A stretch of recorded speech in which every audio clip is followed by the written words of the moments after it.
और कल सेबी की बोर्ड बैठक में पीएसयूज के डीलिस्टिंग और एफपीआईज को रेगुलेटरी नियम समेत कई अहम फैसले लिए गए। सेबी बोर्ड बैठक में क्या अहम डिसीजंस लिए गए, डिटेल्स के साथ यतिन मोता है हमारे साथ। यतिन बताइए। देखिए, येस्टरडे जो सेबी की बोर्ड बैठक थी वहाँ काफ़ी सारे ऑपरेशनल चीज़ें और ईज़ ऑफ डूइंग बिजनेस पे खास ध्यान दिया गया। जहाँ तक कि सेबी की बोर्ड बैठक का सवाल है, बहुत सारे अधिनियम पास किए गए, जिसमें सबसे पहले पीएसयू डीलिस्टिंग के मसौदों को और सिंप्लीफाई किया गया। इनफैक्ट पीएसयूज जहाँ सरकार की होल्डिंग इक्वल टू 90% और 90% से ज़्यादा है, यहाँ डीलिस्टिंग फिक्स प्राइस पे जो है सेबी ने अप्रूव कर दी है, जिसके अंदर प्राइसिंग फार्मूला दिया गया है और लिस्टिंग की शर्तें आसान तरीके से रखी गई हैं, जिससे पब्लिक का और सरकार का दोनों का ही फायदा हो।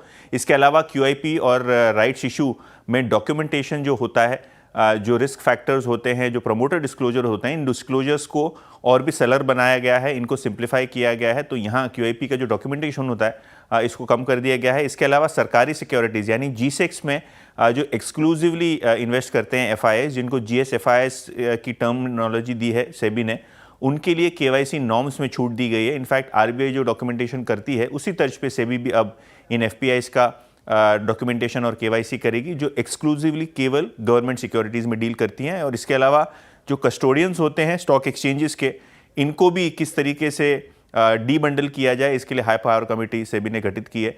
कहीं ना कहीं ये आईपीओ जो एनएससी का आने वाला है उसको मद्देनज़र रखते हुए शायद ये हाई पावर कमेटी अपना जो है डिटेल फाइंडिंग्स यहाँ देती हुई नज़र पड़ेगी। इसके अलावा जहाँ एआईएफ्स हैं, दूसरे डॉक्यूमेंटेशंस वगैरह हैं, इनको भी सिंप्लीफाई किया जाएगा। तो overall ease of doing business को ध्यान में रखते हुए सेबी की बोर्ड बैठक का ज़्यादातर आउटकम उस तर्ज पे फोकस्ड किया गया था।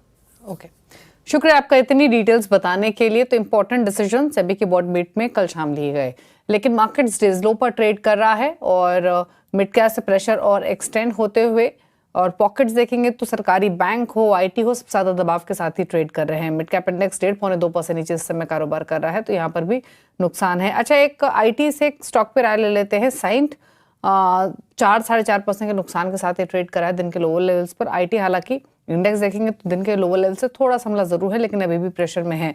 एक तो साइंट पर राय दीजिए और एक पीएसयू बैंक पॉकेट से कैनरा बैंक, इन दोनों पर राय क्या है आपकी जतिन?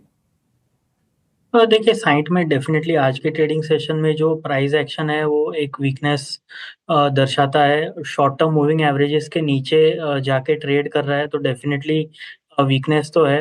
इसमें जो नेक्स्ट क्रूशल सपोर्ट बन के आ रहा है 1220 से लेके 1200 की रेंज में आ रहा है। वहाँ पे एक गैप एरिया है जो सपोर्ट प्रोवाइड कर सकता है, लेकिन डेफिनेटली जो आज का प्राइस एक्शन है वो आगे जाते हुए वीकनेस हमें बढ़ती हुई नज़र आ रही है। ओके, चलिए, तो ये बात साइंट की हुई। 1286 पर ट्रेड करते हुए 69.70 रुपीज नीचे कारोबार कर रहा है आज के सेशन में, तो नुकसान यहाँ देखने को मिल रहा है।